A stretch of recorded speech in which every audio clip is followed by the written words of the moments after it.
A storm-lit confession reignites a marriage on the brink. Can honesty heal wounds that silence once deepened?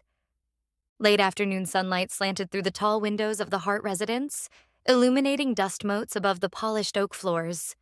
Maya Thompson paused in the foyer, removing her navy blazer and placing it precisely on the coat rack. After 15 years of marriage, the house should feel like home. Instead, it felt like an art gallery, immaculate yet impersonal. She glanced toward Julian's office door, left ajar as always. In earlier years, she would knock and slip inside to surprise him with coffee. Now, the open door was a silent reminder of the distance between them. Maya turned away, footsteps echoing as she moved into the kitchen. She lined up 2 mugs, her simple white porcelain and his heavy stoneware, on the counter. Steam curled from a kettle as she brewed green tea, a comforting ritual now tinged with emptiness. She picked up her phone. A calendar reminder read, 6 p.m. dinner with Julian. She sighed. Even their meals were scheduled. At 6:02, Julian entered in a crisp charcoal suit, damp hair betraying his late meeting. He cracked a weak smile but said nothing as he poured coffee into his mug. "You're 2 minutes late," he remarked, voice flat. "Dinner isn't until 6:30, Maya replied evenly. He paused, then shook his head, as if realizing too late that time had slipped away. They ate in silence, silverware tapping plates like distant raindrops. Across the table lay the open guest book for Maya's upcoming charity gala. Once they had filled it out together, laughing at each other's scrawls. Now it mocked her, a public facade she maintained alone. After clearing their plates, Julian stood and kissed Maya's cheek before disappearing down the hallway. She watched his retreating back, heart tightening. Later, she sat before the large wedding portrait above the fireplace. Her and Julian illuminated by candlelight, smiling beneath a cascade of rose petals. She remembered how real that joy had felt. Now, the image seemed staged, locked behind glass. Her phone buzzed. A message from Ethan Cruz, her childhood friend and fellow board member. Board meeting moved to tomorrow at 10 a.m. Maya's chest warmed at his thoughtfulness. She typed, "Works for me. Thanks, Ethan." Setting the phone down, she realized she anticipated Ethan's messages more than any word from Julian. The tea had gone cold. Tonight, she decided, she could no longer ignore their growing silence. Maya wandered over to the grand piano in the adjacent parlor, its ebony surface gleaming in the dim light. She recalled how, in their early years together, Julian had surprised her with a tender melody each evening, a habit he had quietly abandoned. With a tentative touch, her fingers traced the keys, summoning the forgotten chords of their first dance. The notes echoed through the cavernous room, intertwining with the fading daylight. As the final note lingered in the air, Maya realized how much the music, like their love, had been buried beneath layers of busyness and unspoken fears. It was a stark reminder that sometimes, to restore harmony, one must return to the very first note. Morning light revealed every crack in Maya's carefully constructed life. Julian was already gone when she woke. No farewell kiss, no whispered promise. She stared at the empty space beside her on the mattress, recalling nights when they had fallen asleep entwined.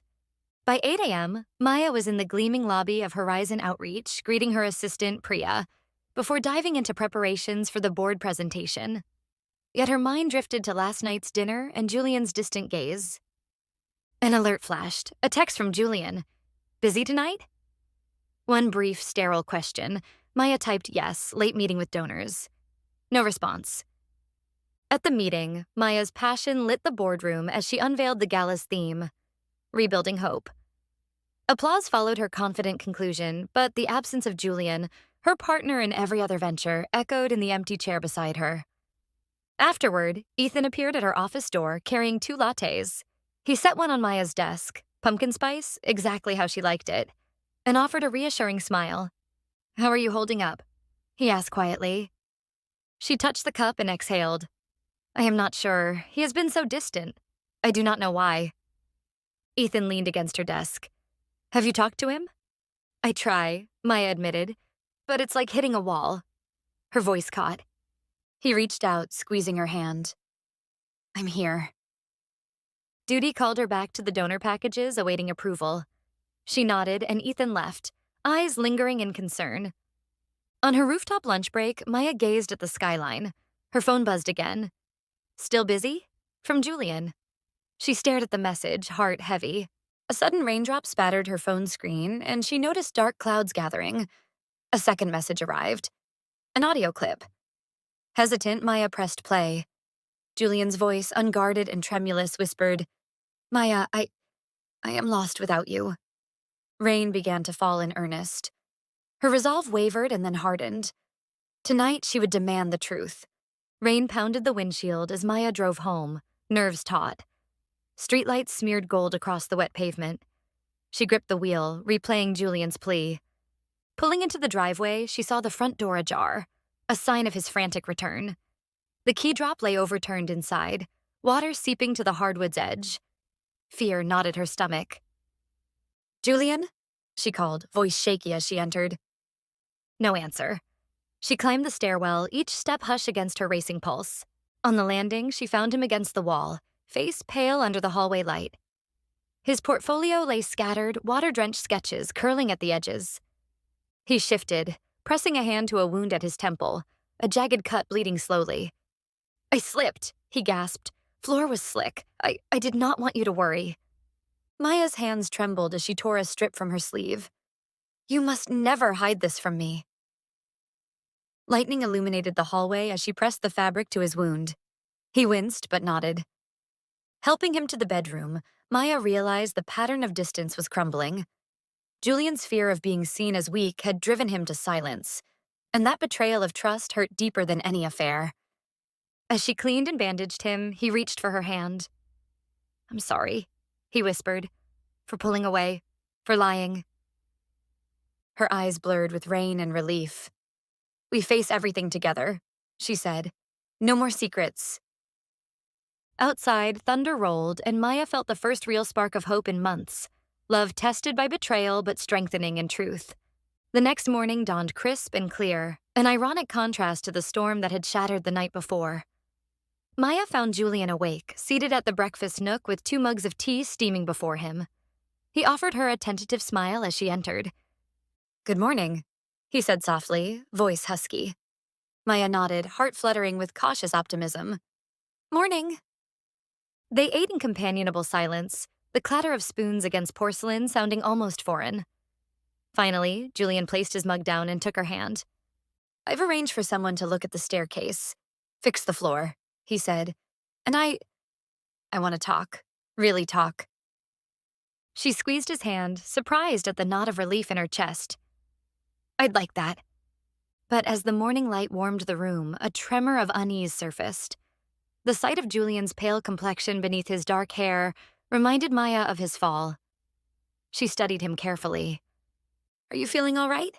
she asked, concern lacing her tone. He offered a strange grin. "I'll live." His brevity closed the door on her question, so she let it go, at least for now. Later, Maya met Ethan at the charity office to finalize gala details. The conference room buzzed with volunteer coordinators and decorating committees. As she presented centerpieces and seating charts, Ethan stood at her side, offering supportive glances that gave her confidence. Between agenda items, her phone vibrated with a text from Julian.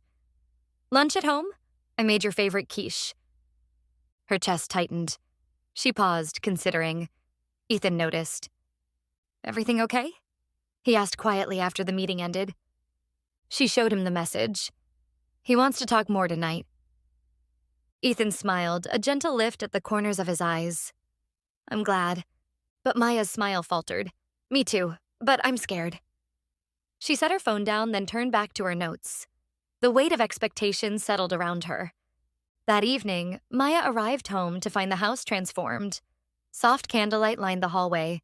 The dining room was set with fine china and a single bouquet of white lilies, her favorite. Julian emerged from the kitchen, apron tied around his waist. "Welcome home," he said. His voice carried warmth she had not heard in months. She stepped forward, closing the distance. They sat down to quiche and salad, and at first, their conversation flowed, careful but honest. Julian spoke of his fear of failure, both as an architect and as a husband, admitting that hiding his injury was a misguided attempt to shield her from worry. Maya listened, heart tender with empathy. But as he spoke, a sudden twinge of jealousy pulsed through her. She thought of Ethan's unyielding support, his gentle coffee offerings, and the way he understood her without explanation. She cleared her throat. "Julian, there's something I need to tell you too." Her voice was steady, but her pulse raced. He reached across the table. "Whatever it is, I'm here."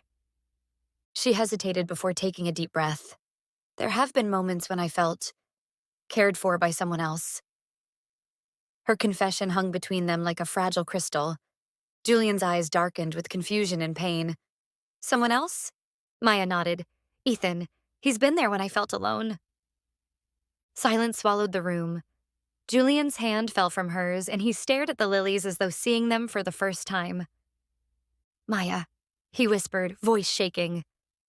Julian caught off guard. He stopped himself from saying what he had intended. And in that moment, the fragile repair of last night's storm threatened to shatter anew, testing the vows they had pledged beneath petals and candlelight. The morning after Maya's confession dawned heavy with tension.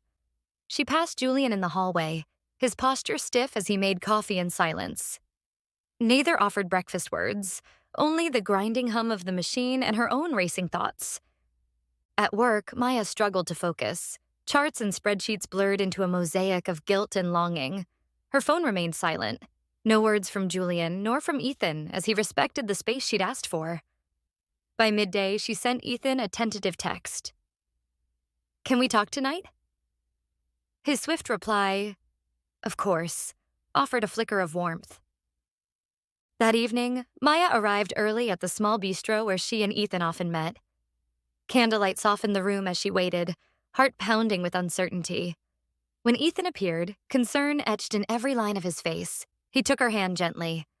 "Maya, talk to me," he urged. She met his gaze. "I told Julian how much you've supported me, how I leaned on you when I felt alone." He felt betrayed. Ethan's shoulders relaxed. "I never meant to come between you and him." Her voice trembled. "I love him. I care for you. But I had to be honest." Tears threatened to spill. Ethan stood and led her outside into the night air. A soft rain began to fall, silver drops dancing beneath the street lamp. "I can't stand in the shadows," he said quietly. "You deserve to live openly. But now you must choose whom you fight for." Before Maya could answer, a figure emerged from the rain. She spotted Julian standing beneath the street lamp, drenched, hair plastered to his forehead, eyes raw with emotion, shoulders hunched against the drizzle. Her heart twisted at the sight of him, vulnerable and exposed. "Maya," he called, voice cracking, eyes glistening with unshed tears. Ethan released her hand. "I'll go," he whispered, offering Maya a final, understanding look before disappearing into the night. Julian crossed the wet cobblestones in steady strides. Reaching Maya, he reached for her hands. "You told me," he said simply, tears mixing with the rain. Maya nodded, voice soft but certain. "I had to." His gaze searched hers, pain and relief mingling. "I hid the truth from you too," he admitted. "I've been diagnosed with early-stage multiple sclerosis. I was terrified of appearing weak, of losing you." His confession trembled in the damp air. Maya's chest tightened as the words settled between them. She steadied herself as tears blurred her vision. "Oh, Julian, why didn't you tell me sooner?" He bowed his head, the rain tracing rivulets down his face. "I thought I was protecting you from worry, but keeping it hidden only drove us apart." Without hesitation, Maya wrapped her arms around him, pressing her face to his soaked coat. Tears mingled with raindrops as she whispered, "We faced this together. Every doctor's visit, every challenge. Together." Her voice was fierce with devotion. He clung to her, finally allowing himself to break. They stood under the lamplight for long minutes, two figures entwined as the world blurred around them. The rain fell around them in gentle sheets, washing away weeks of silence and fear. Julian pulled back slightly, brushing a lock of wet hair from Maya's face. "Thank you for staying," he whispered. Maya smiled through tears. "I love you," she said firmly, "and I won't leave. Not now. Not ever." Julian's tremor eased and he smiled, a real, unguarded smile. "Thank you," he breathed. In that moment, the storm became their covenant, a promise that honesty, even when painful, would forge the truest bond, one capable of weathering any tempest. 2 nights later, Maya and Julian arrived at the Horizon Outreach Gala, an elegant affair under crystal chandeliers. Their entrance seemed choreographed. Cameras flashed as they posed together, a picture of unity reborn. Yet backstage, Maya's nerves buzzed. Julian squeezed her hand. Ready? She inhaled. Together? On stage, Maya delivered a stirring speech about resilience, drawing on her own struggles to bridge personal and professional causes. The crowd rose to applaud, and Julian joined her, lifting a glass of champagne in a triumphant toast. As the evening unfolded, Maya noticed Ethan across the room, handing her proposals for a new community center. Their eyes met briefly, an unspoken acknowledgement of the journey they'd shared. But Julian's gaze never wavered from Maya. He smiled with genuine pride. Later, amid the soft hum of conversations, Julian guided Maya to a secluded balcony. Lanterns cast warm light over their faces. "Thank you for being honest," he said. "Tonight I saw your strength glowing for everyone else, but it shines brightest for me." Maya's throat tightened. "I was scared, but I choose us, every day." He took a small box from his pocket. Opening it, he revealed a delicate ring, a renewal of their wedding vows. "Will you?" he began, voice thick. Tears welled as Maya nodded. "Yes." He slipped the ring onto her finger. In that moment, the world around them blurred into shimmering light. Despite the betrayals and tests, their love had endured, refined in truth, and tempered by forgiveness. They sealed their vow with a kiss beneath the chandelier's glow, aware that the road ahead would still hold challenges, but that together they could face anything.